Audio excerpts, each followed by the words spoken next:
Read Marcus Aurelius. Of each particular thing, ask, what is it in itself? What is its nature? What does he do, this man you seek? He kills women.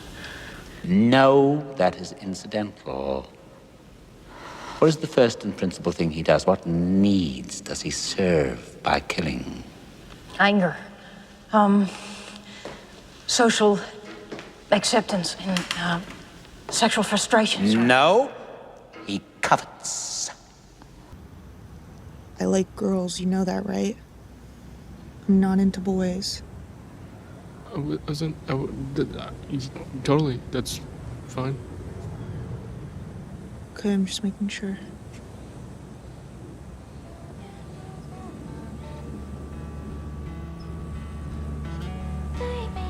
What about you? Do you like girls?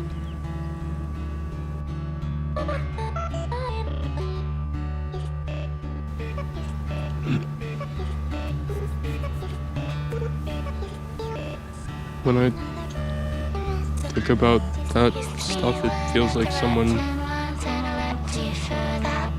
took a shovel and dug out all of my insides, and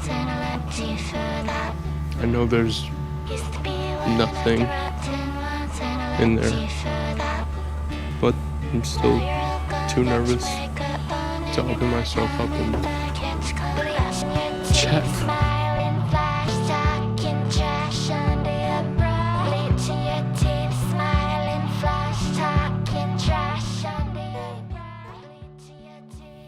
To want is one thing, to covet is another, but fear is at the core of trans experience.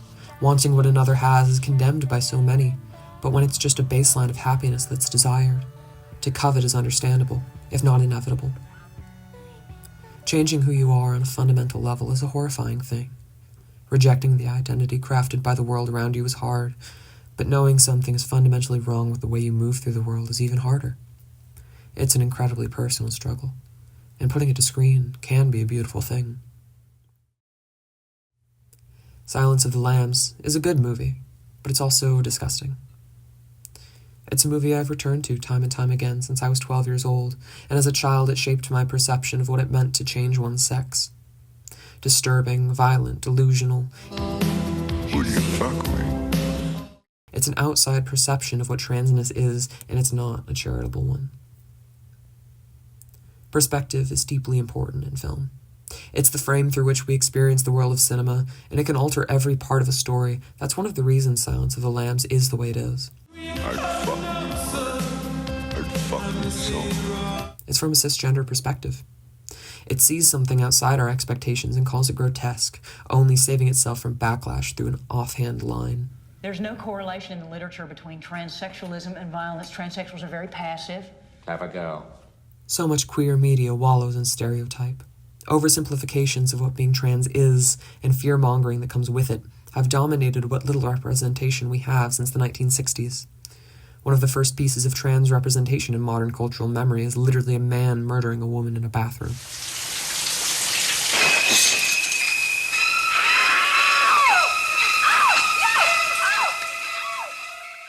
Silence of the Lambs continues this trend, doing very little to reject it. Very passive. It feeds into a stereotypic trope around trans women in horror films.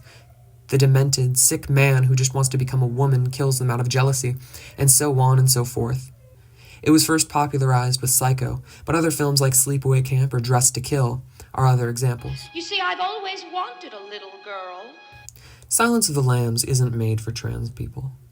It's designed for a cisgender audience to watch in horror. That's its main problem as a trans representation.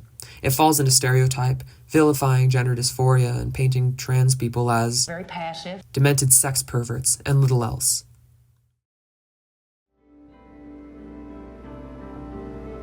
And then,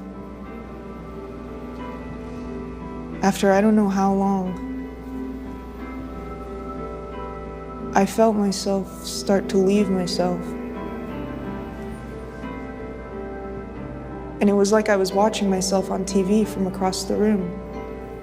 I Saw the TV Glow is beautiful. I was moving further and It's one of only a handful of movies that have made me cry. Its portrayal of transness as existential horror, in which we're forced into a midnight realm, a false reality designed to keep us down, is endlessly compelling. Its use of nostalgic imagery only adds to this. It evokes a feeling of a lifetime misremembered and reoriented towards false narratives of childhood and superficial connection. Its director and writer, Jane Schoenbrunn, is an incredible filmmaker, and she understands the core of trans experience better than anyone. She herself is a trans woman. And then I was at the surface, gasping for air, rain pouring down on me, thunder and lightning. And I was finally back there, back at our old sleepaway camp.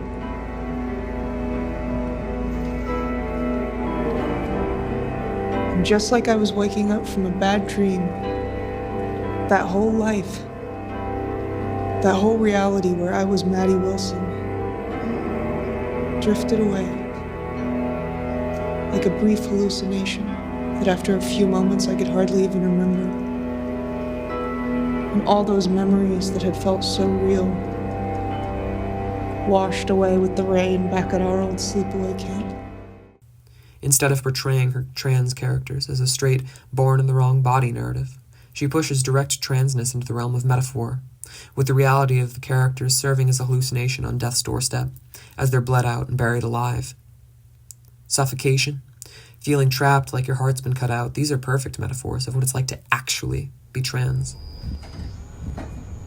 And I Saw the TV Glow weaves all of these together with lo-fi, low-res nostalgic horror imagery to evoke the idea of a past that pulls us away from the future we need to have. It's okay. So you won't remember anything. The film's core message: there is still time. What if I really was someone Time to else? escape, time to claw yourself out of the hole you're trapped in, Someone beautiful and powerful. the premature grave, the self you could be. Someone buried alive and suffocating to death. Very far away on the other side of a television screen. It's a leap of faith, but it's a leap trans audiences will understand. But I know that's not true. That's just fantasy. That's what sets I Saw the TV Glow apart from Silence of the Lambs. It centers the wonderful thing that transness is instead of vilifying it. That, in my mind, is what trans representation should be. Filmmakers should reject the status quo. Film's ability to experiment is what makes it beautiful. We can take trans cinema from the midnight realm and actualize it into the beauty we know it should be. There is still time.